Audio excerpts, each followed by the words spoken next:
Hey y'all, Sleeping here with another game review. Today we're going to review Age of History 2.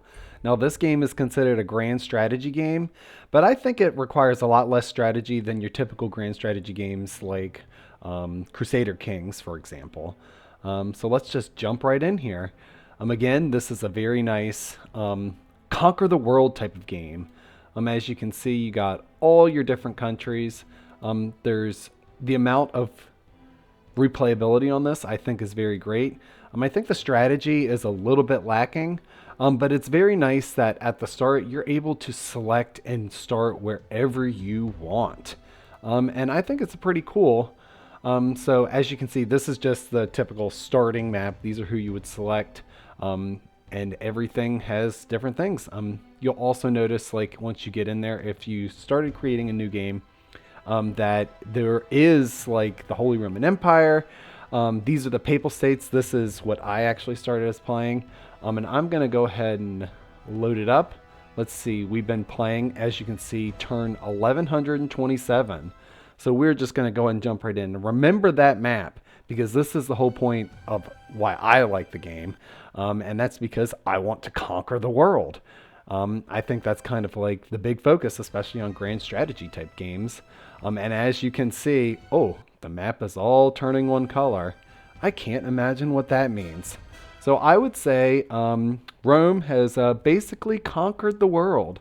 Let's go ahead and just zoom out and see how much I have conquered. Made my way all the way into Asia, and then also have made it into North America. And North America is a little bit different because you can actually colonize in America. Any place that isn't owned by another country, you can go ahead and colonize as long as if you're there or have troops there, which is actually a pretty cool feature. I didn't find it overly crazy or exciting. It's kind of just like, oh, you have people here, you can colonize. And everything's kind of based off, if you look up here, you have these diplomacy points and movement points. This really is the limiting factor in this game, is these diplomacy points, because that kind of restricts the amount of things and actions that you're able to do on each turn. Kind of zooming in here, let's see if we can bring up some of our troops. As you can see, I was preparing for war against Asia, but then honestly, I felt like I had conquered the world so much that there's not really much point for me to go anymore. The combat in this game is actually very, very basic. So you see, like, if this was an enemy right here, and I declared war on them, it's literally just basically numbers. So 176 beats 48. There are some like modifications, like as you can see in here. This has a fort and a tower. Let's go ahead and click on this. And you see mine. Let's go ahead. Here's the building screen. You can see, oh, I have a fortress at level 1. The watchtower is also built, and that gives defensive bonuses, but they do not give attacking bonuses. So if someone was to attack me on this location, it does give me a percentage bonus, which is kind of cool. And then also looking at the buildings, you have your library, which is for science. I have completely dominated the science. I am way ahead in the science.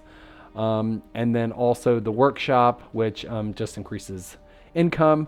But really, if you play this game, what you want to do is choose a couple of your starting cities that you want to be your economic powerhouses. So let's go get in here because mine are over here. And you'll see down here, this is your economy values right here. So based off of your development level and your economy, this kind of determines how much money you're going to be making a turn. And as you can see, this is an exorbitant amount of money. But basically what you want to do in the beginning of the game, it's kind of like the meta, I guess is what you would call it, is you would invest in these cities. You would just go all the way up, like confirm, and then those investments end up raising these two values down here.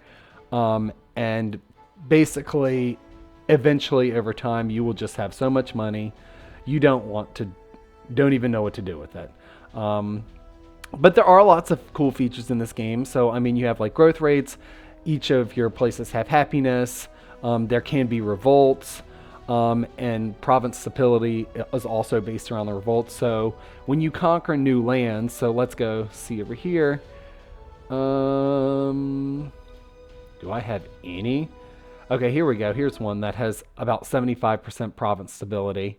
So it's very easy. You can see this assimilate button. Once you conquer a territory, you'll just use the assimilate. So it's honestly just very, very basic, which is kind of fun if you just like going in and it's like, oh, I have a huge army, I have huge amounts of money, and I just want to wipe out and conquer the world and see all one color. And that's a lot of fun. And even like looking on the diplomacy tab, there are things that you can even get into the more meta.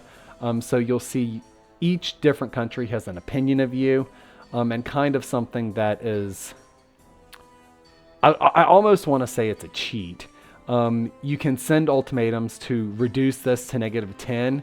And then once they're at -10, diplomacy, let me see if I can find one. You can basically just ask them, you can send them an ultimatum and be like, okay, I'm demanding this, like you're giving me this, and they will literally give you their entire country. So I don't recommend playing that way. I think this game can't be described as a grand strategy game because really all it is collecting money, building your armory, and conquering. So it does do very well at that. The conquering aspect was very fulfilling. I can't see myself going back and playing again as a different country. There aren't really different leaders or more details than that. So really, if you started as one country, the only thing that would be different on your second playthrough is the geography. And there is lots of cool geography in this, and you do learn lots of stuff, but it is pretty basic. Overall, I would say this game is probably a 6 out of 10. I'm giving it an extra point over the 5 because it is very cheap, and it has virtually no crashes. It satisfied my need for killing and conquering the world and my economy of just pure domination. But other than that, I'd say it's definitely worth checking out. It's super cheap. It's under $5, and it also goes on sale for that, so why not? Again, this is Age of History 2, and give it a try. It's pretty good. 6 of 10. That's all I got. See you later.